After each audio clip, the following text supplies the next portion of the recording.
ইসলামটা কে খায় না মাথা দেয় না ফুটবল খেলে কি?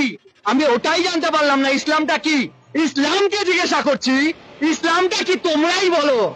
এসেছিল পৃথিবীতে কিভাবে, তারপরে রূপ সাজ গোজ দিয়ে একটা ধর্ম যেটা মানুষের দ্বারা সৃষ্টি আবার মানুষকেই শেষ করছে, যার পূর্বপুরুষ হিন্দু। আমরা ইসলাম মুক্ত ভারতবর্ষ করতে চাই। আমাদের আজকে ইসলাম মুক্ত ভারত আমাদের দরকার। ইসলাম মুক্ত না করলে আমাদের মা বোনদের বাঁচানো যাবে না, সনাতনী ভাই বোনদের বাঁচানো যাবে না, মঠ মন্দির বাঁচানো যাবে না, দেবতার পুজো করতে পারবো না। আর এ তো সামান্য ব্যাপার। ৭০ তেতা দাপরে শয়তান বিনাশ হয়েছে, কলিতে বিনাশ হবে। কলিতে কারা বিনাশ করবে? সাধু সন্ত। সাধু সন্ত বিনাশ করবে, বিনাশকারী সামনে চলে এসছে, ওদের সময় হয়েছে। মমতা ব্যানার্জি হুঁশিয়ার। গোটা ভারতবর্ষে ১ কোটি নাগা সন্ন্যাসী আছে, যেটা আমরা মুঘলের সঙ্গে লড়াই করেছিলাম। সারা বিশ্ব বলছে ইসলাম মুক্ত ভারত। যে ভারত সারা বিশ্বকে পতাকাচ্ছে, সেই ভারতকে রক্ষা করতে সারা বিশ্ব দাঁড়িয়ে গেছে। এরপরে বন্ধুরা, হিন্দুরা জাগো, কেন ইসলাম মুক্ত ভারত বিশ্ব চাইছে? ১৪০০ বছর আগে ইসলাম তৈরি হয়েছে, ১৪৫০ বছর আগে, ১৪০০ বছর আগে ইসলাম পাড়ি দিয়েছে। আমাদের দরকার জিহাদ মুক্ত ভারত, শুধু ভারত না, জিহাদ মুক্ত বিশ্ব। যে জিহাদবাদ বলছে যে মুসলমান ছাড়া কেউ থাকবে না, মুসলমানকে কেটে দাও, আর মুসলমান হয়েও শান্তি নেই। এই তুই শিয়া, তাহলে তোকে কাটবো। এই তুই সুন্নি, তাহলে তোকে কাটবো। তুই আহমদিয়া, তুই বারেলভি, তুই সালাফি, তুই ওয়াহাবি, তুই ইসমাইলি, কাটবো। এই চিন্তাটা মৃত্যু দরকার। এগুলো সব উপধর্ম, ছলধর্ম। আজকে ছলধর্ম করে আজকে ভারতবর্ষটাকে শেষ করার চেষ্টা করছে। ইসলাম ধর্ম ত্যাগ করে মুক্ত করে আমাদের সনাতন ধর্মাবলম্বী হওয়া উচিত, যাতে এই হিন্দু জাতি বা সনাতন ধর্মের উপরে যাতে অত্যাচার অনাচার যাতে না হয়, সেই প্রতিকার করা উচিত। একজন সাধু বলছিলেন ইসলাম মুক্ত হওয়া প্রয়োজন। ইসলাম মুক্ত কেন? ইসলাম হচ্ছে মানবিকতার শত্রু। টেররিজমটাকে বাঁচিয়ে রাখার ইকুয়াল টু করলে মনে হয় ইসলাম। মনে হয় কি এখন ছবি পরিষ্কার করে দিয়েছে ইসলামী, যে যেখানে টেররিজম, যেখানে মার্ডার, যেখানে যা কিছু XYZ সংবিধানের বিরুদ্ধে, সেটাই ইসলাম। ভারতবর্ষ কোনোদিন ইসলাম ছিল না, ইসলামের শাসনও ছিল না, কেউ ছিল না। কারণ আমরা যদি দেখি ভারতবর্ষের ইতিহাস, সেখানে ছিল শুধু সনাতন ধর্ম। আমরা হিন্দুরা বুঝিনি, যার জন্য আজকে এপারে ৩৫% হয়ে গেছে 6% থেকে। আমি সুমন্ত চক্রবর্তী, পূর্ব বর্ধমান জেলার ৩১ নম্বর ওয়ার্ডে আমার নিজস্ব পৈতৃক বাড়ি ছিল। আজ আমি ২০১৮ সাল থেকে সেই পৈতৃক বাড়ি থেকে জেহাদি মুসলমানদের অত্যাচারে এক প্রকার তাদের ফতোয়ার জন্য সেই নিজস্ব পৈতৃক বাড়িতে ২০১৮ সাল থেকে ঢুকতে পারছি না। আজকের যে হিন্দু সনাতন ধর্মটা কোথায় যাবে? আজকের হিন্দু সনাতন ধর্ম কোথায় গিয়ে দাঁড়াবে? ইসলাম বলে কোনো কথা ধর্ম ছিল না। আমাদের হিন্দু সনাতন ধর্মের শ্রীমদ ভাগবত গীতা এই কথাই বলেছে, জগতে ধর্ম নামে যাহা কিছু চলে, ভাগবত বলে তাহা পরিপূর্ণ চলে। জগতে শুধু তো ছলধর্ম, মোহধর্ম, দেহধর্ম করছে। প্রকৃত ধর্ম হলো সনাতন ধর্ম। যেটা বর্জনীয় সেটা বর্জন করো, যেটা নেওয়ার জিনিস সেটা নাও। এবার যদি তুমি এমন বিহেভিয়ার করো, বাকি সম্প্রদায়রা তোমাকে করোনা ভাইরাস ভাবা শুরু করে দেয়, ভাই তাহলে তো অ্যান্টিডট লাগবে তোমার বিরুদ্ধে। বাংলাদেশের সংখ্যা লঘু আমরা, সেই জন্য ওরা যার খেয়েছে যার পড়েছে তাকেই আজকে কারাগারে ভরে দিয়েছে। কিন্তু ভারতবর্ষ অত সোজা না। ভারতবর্ষ দিদিমণির ভারতবর্ষ না, ভারতবর্ষ সাধু সম্প্রদায়ের ভারতবর্ষ, ভারতবর্ষ ক্ষুদিরামের ভারতবর্ষ, ভারতবর্ষ আমাদের নেতাজির ভারতবর্ষ। সুতরাং দিদিমণি যতই নাচুক ঢাকের তালে তালে, পশ্চিমবাংলাকে মুসলমান করতে পারবেন না। আজকে যখন সনাতন মা মাটিদের মানুষের অত্যাচার হচ্ছে, তাদের শাড়ি খুলে তাদের নির্যাতন করতেছে। আজকে সন্দেশখালী কি হয়েছিল? আজকে সন্দেশখালী মা মাটি মানুষদের আজকে তাদেরকে নিয়ে ক্লাব ঘরের ভেতরে নির্যাতন করে তাদেরকে কেটে ফেলে ছুঁয়ে আসতেছে। এটাই হচ্ছে ইসলামের সাধন।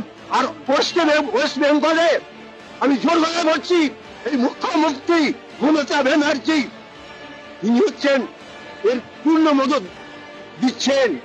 ইউরোপ, আরব সব জায়গার মুসলমানরা আজকে মমতাকে ইন্ধন দিচ্ছে। এগুলো হচ্ছে রাজনীতি। রাজনীতিটা হচ্ছে নোংরা নীতি। ইসলাম মুক্ত ভারত তো দরকারই, তা সেই সময় এসে গেছে। আমাদের সনাতনী জেগেছে, হিন্দু জেগেছে, আর কত মার খাবে? মা বোনদের উপরে কত অত্যাচার হবে? বাংলাদেশে যেরকম জঙ্গি রাজ চলছে, পশ্চিমবাংলা তো সেরকম শুরু করেছে মমতা ব্যানার্জি আর ফিরাদ হাকিম, ওদেরও ক্ষমা নেই। এরা গদ্দার, এরা গদ্দার, এরা গদ্দার। আজ আমার গোটা শরীরে 18 থেকে 19টা তরোয়ালের কাঁটা রয়েছে।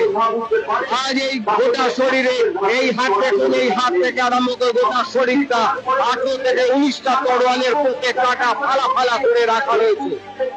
আজ সকাল 9টার সময় ওই পূর্ব বর্ধমানের তেঁতুলতলা বাজারে প্রকাশ্যে ওয়াকফ বোর্ড এবং মসজিদের সামনে আমাকে কাটা হয়েছিল প্রকাশ্য রাস্তায়। 8টা 2018 সালের অক্টোবর মাসে যখন অক্টোবর মাসে আমার বাড়ি আক্রমণ হয়, যদিও 2013-14 সাল থেকে লাগাতার আমার বাড়িতে আক্রমণ করে চলেছে মুসলমান জিহাদি মুসলমানরা। তারপর 2018 সাল থেকে আমি আমার বাড়ি থেকে বিতাড়িত এবং সেখানে পুলিশ প্রশাসন ছাড়াও সর্ব জায়গা প্রশাসনিক সমস্ত স্তরে জানানো ছাড়াও মাননীয় মুখ্যমন্ত্রীকে 2016 সালে আমি ফ্যাক্স এবং মেল করে যাবতীয় ঘটনা জানাই যে বাড়িতে আমি আমার নিজের মাকে নিয়ে বসবাস করতাম। সেখানে আমার বাড়ির ভেতরে মুসলমানরা গরুর মাথা কেটে তুলসী তলার উপরে সাজিয়ে রাখতো। তাও সেখানে যখন এসপি ছিল ভাস্কর ব্যানার্জি, তার পুলিশের সামনে তাদের পুলিশের উপস্থিতিতে তুলসী তলা ছাড়া গোটা বাড়িতে, কারণ আগস্ট মাসে 22 আগস্ট যখন কুরবানি ছিল, 28 তারিখে এই ঘটনা ঘটেছে এবং সেই পুলিশের উপস্থিতিতে আমার বাড়ির ভেতরে গাড়ি ভাঙচুর করে সেই গাড়িগুলোতে পরপর আগুন লাগিয়ে দেওয়া হয়েছে। গাড়িগুলো ভাঙচুর করা ছাড়াও আমার বাড়ি ভাঙচুর করা হয়েছে। আর পুলিশ আমাকে রেস্কিউ করার নামে আমাকে তুলে নিয়ে যাচ্ছে, আর আমাকে লক আপ করছে। 6 থেকে 7 বার আমার জেল কারাবাস হয়েছে। এই টিএমসি তোষামোদি M for Muslim C for community এই সরকারের দাক্ষিণ্যে, এই মমতা ব্যানার্জি বা মমতা ব্যানার্জি দাক্ষিণ্যে আজ উনি হিন্দু সাজার জন্য যিনি বোরখা পরে হিজাব পরে 2011 সালের 20 মে থেকে চালিয়ে এসেছেন, নিজেকে এক প্রকার বেগম হিসাবে দেখাবার দেখিয়েছেন। আজকে উনি 2026 বিধানসভাকে সামনে রেখে শুধুমাত্র দীঘার জগন্নাথ মন্দির উদ্বোধন করতে চলেছেন, নিজেকে হিন্দু প্রতিপন্ন করতে চলেছেন। প্রশ্ন, আপনার ডিএনএ যদি করা হয় আপনি ব্যানার্জি না বেগম, সেটা আপনার কাজের ধারায় সাধারণত মানুষ, পশ্চিমবঙ্গের মানুষ অন্তত খুব ভালোভাবে বুঝতে পারছেন যে আপনি আজ যাই হোক ব্যানার্জি নন, মমতা ব্যানার্জি নন, আপনি একজন মমতা বেগম। আপনারা ভাববেন না এটা ভারতবর্ষ, ভারতের হয়ে পাকিস্তান আর বাংলাদেশের গুণগান দেওয়া যাবে না। আমাদের এই ভারতবর্ষ আজ না হয় কাল হিন্দু রাষ্ট্রে পরিণত হবেই হবে। ইসলাম ধর্মটাকে মুছে দেওয়া দরকার, কারণ ওরা যে সমস্ত হিন্দু সারা বিশ্বের কল্যাণের জন্য হিন্দু সর্বে বিশ্বজিনে সন্তু সর্বে সন্তু নিরাময়া সর্বে ভদ্রাণী পশ্যন্তি মা কশ্চিৎ দুঃখভাগ ভবে। হিন্দু না থাকলে পৃথিবী বিশ্ব ধ্বংস হয়ে যাবে। সবাই নিজের নিজের গ্রুপ একতা এবং আর সম্প্রদায় নিয়ে ভাবে, কিন্তু হিন্দু বিশ্বের কল্যাণের জন্য ভাবে। আজকে রাস্তাঘাট মানে নদীর পাড়টার কোথাও বাদ নেই যেখানে মুসলমানরা বাস করে বসে আছে। তাকে প্রশ্রয় দিচ্ছে কারা? তাদেরকে প্রশ্রয় দিচ্ছে আমার এই শাসক দল। তারা ঘর করেছে, তুমি ঘর করতে যাও তোমাকে ভেঙে দিচ্ছে, আর তারা ঘর করে চলে যাচ্ছে, কোনো প্রতিবাদ নেই। আজকে গোটা খাল পাড়টার কোথাও বাদ আছে, মুসলমানরা সমস্ত দখল করে বসে আছে আর ওই বাহাদুরি দেখাচ্ছে। এই টিএমসি, টি ফর তোষামোদি, M for Muslim, C for community সরকার, তোষামোদি মুসলিম কমিউনিটি সরকার, তৃণমূল সরকারের 2011 সালের 20 মে এই সরকার আসার পর থেকে লাগাতার অত্যাচার চলেছে, যেখানে হিন্দু এই পশ্চিমবঙ্গের সংখ্যালঘু। আজকে গোটা বিশ্বের মধ্যে হিন্দু রাষ্ট্র কোথাও নেই, নেপাল ছিল সেটাও গণতন্ত্র হয়ে গেছে। খুব শীঘ্রই ভারতবর্ষ হিন্দু রাষ্ট্র হবে এবং সেই জন্য আমরা 2025-এ আমরা সাধু সন্তরা কুম্ভই থেকে ধ্বজ উঠিয়ে দেব এবং বাগেশ্বর বাবা পদযাত্রা আরম্ভ করেছে। হিন্দু সনাতনীরাও ইউনাইটেড হয়েছে ভারতবর্ষে হিন্দু রাষ্ট্রের জন্য। আমরাও মান করছি যে ভারতবর্ষে হিন্দু রাষ্ট্র হলে সকলে সুরক্ষিত থাকবে। আমাদের সেই সংকল্প নিয়ে আমরা সনাতনীরা আজকে রাস্তায় নেমেছি। আগামী দিন নামব যতদিন পর্যন্ত আমাদের ভারতবর্ষ হিন্দু রাষ্ট্রে পরিণত না হচ্ছে।